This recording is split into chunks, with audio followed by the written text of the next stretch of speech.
Hi, Santa Barbara and Montecito. My name is Daniel Zia. I'm with Zia Group and eXp Realty here on the Central Coast, and I'm here to deliver the last 2023 market update report for the year. It's 2024 now. We're in January, but we have our December stats and our year-end stats, and so I'm going to deliver that to you. First thing to know is South Santa Barbara County had its most challenging year in real estate from a number of sales perspective. We actually there were 22% fewer sales that actually occurred in 2023 compared to 2022. And to put that into context, compared to like 2021, which was our banner year in the number of sales, you had about half the number of sales 2023 versus 2021. Now, if you just look at December statistics, that is such a small sampling size at the end of the year, it can sometimes be deceiving. So when you look at that, it might actually look like homes sold for 5% closer to their asking price compared to December of 2022. But a lot of that's simply because we had less luxury homes sell this year at the end of our year in 2023 than in 2022. That discrepancy, oftentimes the luxury market sees a greater discount and negotiation than you see in the affordable market. As far as what we're looking here for the median and average sales price, you might be, Daniel, yeah, but what actually happened in the market? Did my home value go up or did it go down? Well, the statistic is actually the median sales price dropped 2%, while the average sales price dropped about 4%, and that's for single-family homes. When you look at the condo side of the situation, it's actually even more distorted in that the median sales price dropped 2%, but the average sales price actually went up by 3%. So you have these conflicting data points, but overall, the market felt like as a whole, it went down. It didn't drop massively, but it did drop some.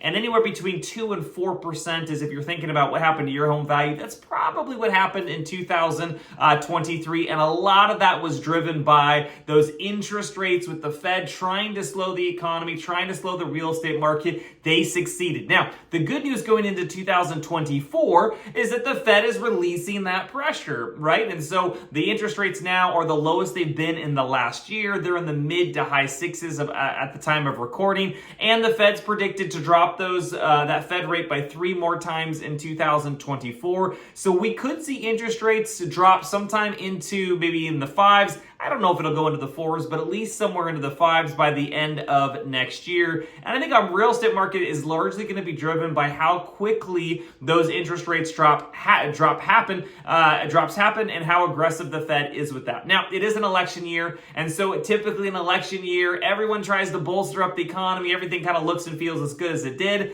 And so it is our prediction that 2024 is going to be a much better year in real estate than 2023. We should see a much more active market. I'm guessing anywhere between 10 and 20% more sales. We're going to have sellers start to be willing to sell their homes again as the difference between their current mortgage rate and their new mortgage rate gets smaller and smaller. That discrepancy got so large last year that a lot of home sellers decided not to sell, which then pinched our market where we had buyers that wanted to buy, but home sellers that did not want to sell. So we still are seeing some good activity in our market. At the end of the year, we actually took one of our luxury listings and we ended up putting it into escrow and closing it right at the end of the year with 3 all cash offers, all as is, all quick close of 2 weeks or less. And that was right at the buzzer. So there still is good activity there, and there's still lots of cash. Because the interest rates, even though they're the lowest they've been in the last year, they're still much higher than what you can get in a money market or something like that. And so there's still a lot of consumers that are paying cash versus securing loans.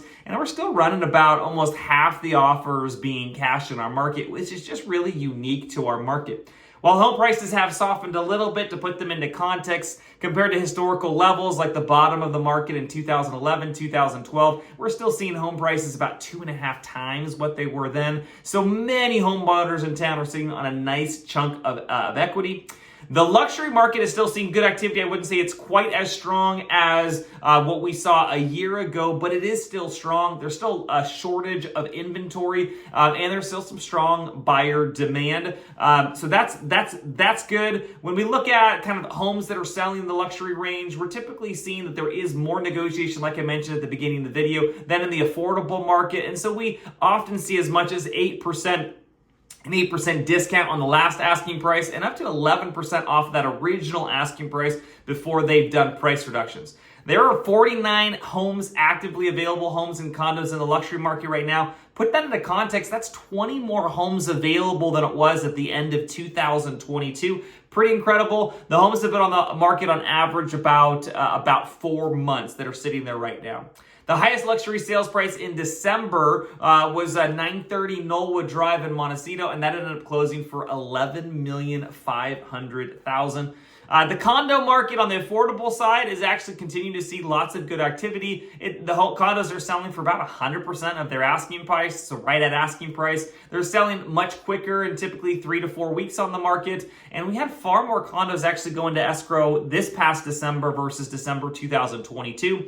Overall for the year, the condo sales were down by about 25% for the number of sales, a little bit more than the single family homes. But again, when you look at that metric, they did a little better kind of retaining their value in 2023 as well. So there you have it. That's our recap for our real estate market for South Santa Barbara County for 2023. Again, we're optimistic for 2024. We'll see if we actually see home price appreciation, but I would at least expect to see more home sales and a far more active market with people that have been on the fence waiting to see what will happen in the economy, having consumer confidence, again, both buyers and sellers, and to see a greater number of transactions. If you have any questions or want to know how the real estate market and what it's going to do affects your specific situation, if you're looking to buy a home or sell a home or invest in real estate, please do reach out. We'd love to have a private confidential consultation with you and help put this into a local context for you and help you make great decisions in 2024. Thanks so much. Until next time, Happy New Year.